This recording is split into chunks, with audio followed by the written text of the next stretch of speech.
Financial year 2021-2022 जल्द ही खत्म होने वाला है। इसका मतलब ये है कि अब सारे ही टैक्स पेयर्स अपने लिए एक ऐसा मौका ढूंढेंगे जिसके थ्रू अब वो अपने टैक्स को बचा सकते हैं या फिर अपने टैक्स रेट्स को काफी कम कर सकते हैं। तो बस इसी के साथ चलिए इस वीडियो में जानते हैं ऐसे 5 टेक्निक्स के बारे में, अगर जिसे आप फॉलो करते हैं तो शायद आपका टैक्स रेट या फिर टैक्स स्लैब जो है वो कम हो जाएगा और आप अपने टैक्स को काफी हद तक बचा सकते हैं। तो चलिए आगे बढ़ते हैं और देखते हैं ऐसे 5 टेक्निक्स को।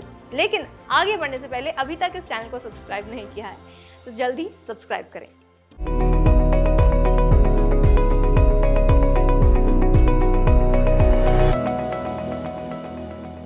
तो सबसे पहला वंडरफुल टेक्निक ये है कि आप अपने पैसे को इन्वेस्ट कर सकते हैं बहुत सारे टैक्स सेविंग इंस्ट्रूमेंट्स में।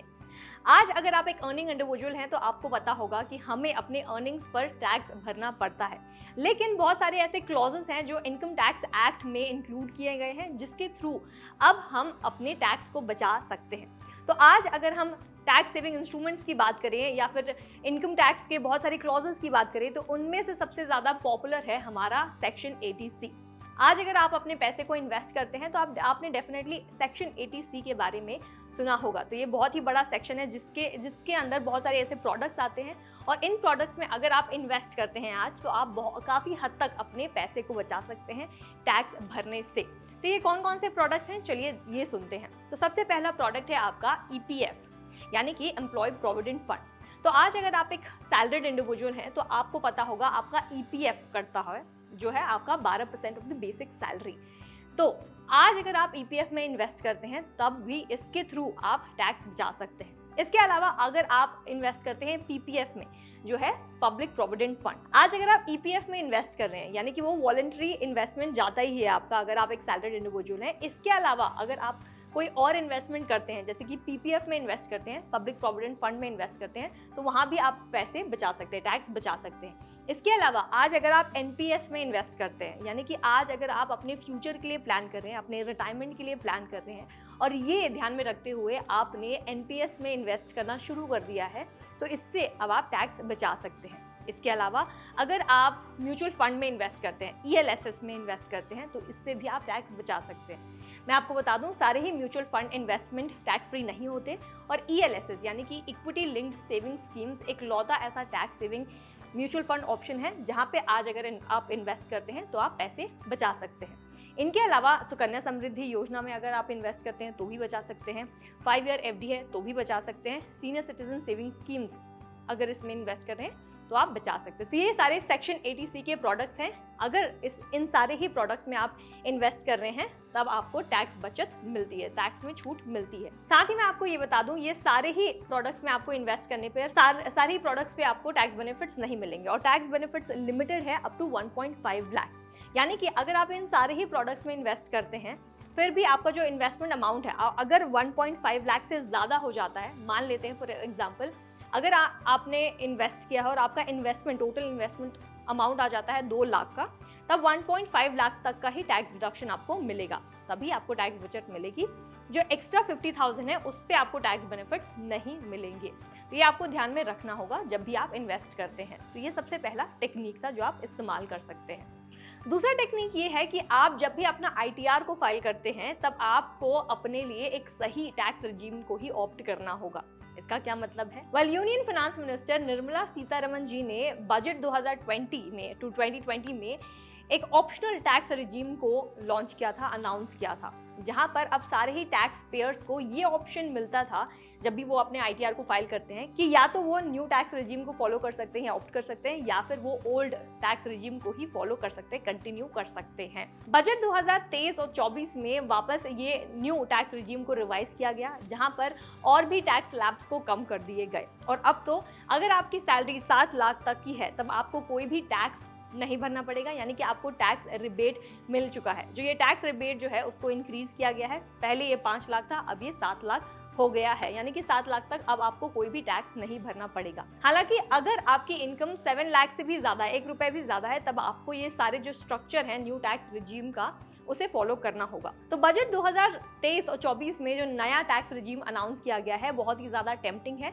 लेकिन यहाँ पे एक कैच है। कैच ये है कि अगर आज आप न्यू टैक्स रिजीम को ऑप्ट करते हैं तब आपको कोई भी टैक्स डिडक्शंस या फिर टैक्स एग्जेम्पशंस क्लेम करने का मौका नहीं मिलेगा, एक्सेप्ट सेक्शन 80 CC-D2 जो है contribution made towards the NPS। अगर आप NPS में इन्वेस्ट करते हैं, कंट्रीब्यूट करते हैं, तब आपको टैक्स रिडक्शंस मिलेगा if you are following new tax regime. अगर आप ओल्ड टैक्स रिजीम को फॉलो करते हैं तब जाके आपको सारे ही टैक्स रिडक्शंस और टैक्स एग्जेम्पशंस क्लेम करने का मौका मिलेगा। तो यहाँ पे आपको बहुत ही केयरफुली ये समझना पड़ेगा कि क्या आपके लिए नया टैक्स रिजीम सही है या फिर आपके लिए पुराना टैक्स रिजीम ही सही है। पहले आप ये डिटरमाइन कर लीजिए कि क्या आपको इन्वेस्टमेंट करनी है या नहीं करनी है। अगर आपको इन्वेस्टमेंट करनी है तो किस में इन्वेस्ट करना है और कितना ज़्यादा आपको डिडक्शन मिल सकता है। डिडक्शंस के अलावा कौन कौन से ऐसे एग्जेम्पशंस हैं जो आप क्लेम कर सकते हैं, तो ये सब आपको कैलकुलेट करना होगा, तब एक कंक्लूजन पे आना होगा कि क्या आपको नए पे जाना चाहिए या फिर पुराने टैक्स रिजीम के साथ ही जाना चाहिए। तो ये बहुत ही ज़्यादा इंपॉर्टेंट पॉइंट है अगर आप अपने टैक्स को काफ़ी हद तक बचाना चाहते हैं तो।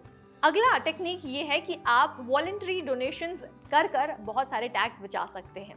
वॉलंटरी डोनेशंस अगर आज आप करते हैं, जैसे कि अगर आप किसी भी रिलीफ फंड में डोनेट करते हैं, ये रिलीफ फंड हो सकता है PM रिलीफ फंड या फिर क्लीन गंगा रिलीफ फंड, जो भी ऐसा फंड आता है, तो अगर आप डोनेशंस करते हैं, आज वॉलंटरी डोनेशंस करते हैं आप, तब जाके आपको अंडर सेक्शन 80G आप टैक्स बचा सकते हैं। अगला सुपर टेक्निक ये है कि अगर आपने अभी तक अपने लिए या फिर अपने फैमिली लोगों के लिए हेल्थ इंश्योरेंस नहीं लिया है तो जल्द से ले लीजिए और अपने टैक्स को बचाइए, क्योंकि अगला टेक्निक यही है कि अगर आज आप हेल्थ इंश्योरेंस लेते हैं और हेल्थ इंश्योरेंस प्रीमियम भर रहे हैं, तब आपको, अगर आपने अपने लिए लिया हेल्थ इंश्योरेंस, अगर आपने अपने स्पाउस के लिए यानी आपने अपने पति के लिए या फिर अपने बीवी के लिए लिया है या फिर अपने डिपेंडेंट बच्चों के लिए लिया है हेल्थ इंश्योरेंस, तब जाके under section 80D of the income tax act आप 25,000 तक का टैक्स डिडक्शन क्लेम कर सकते हैं। वहीं अगर आपने अपने सीनियर पेरेंट्स के लिए हेल्थ इंश्योरेंस ले रखा है, तब जाके आपको टैक्स डिडक्शन अप टू ₹50,000 आप क्लेम कर सकते हैं। तो आज अगर आपने हेल्थ इंश्योरेंस नहीं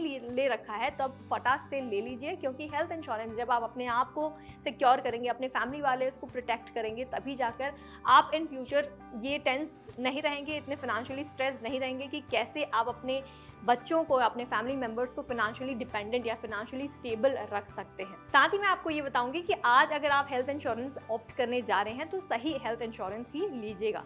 और अगर आपको हेल्थ इंश्योरेंस के बारे में पूरी ज्ञान नहीं है तो मैं आपको ये रेकमेंड करूंगी कि आप फटाक से अभी के अभी फाइनेंशियल फ्रीडम ऐप डाउनलोड कर लीजिए और इस कोर्स को पूरी तरह से देख लीजिए, ताकि आपको पूरा डिटेल मिल जाए, A to Z डिटेल समझ आ जाए आपको कि हेल्थ इंश्योरेंस क्या होता है, कैसे लिया जाता है और कैसे आप अपने फाइनेंशियल बजट के हिसाब से कौन सा सही हेल्थ इंश्योरेंस ले सकते हैं।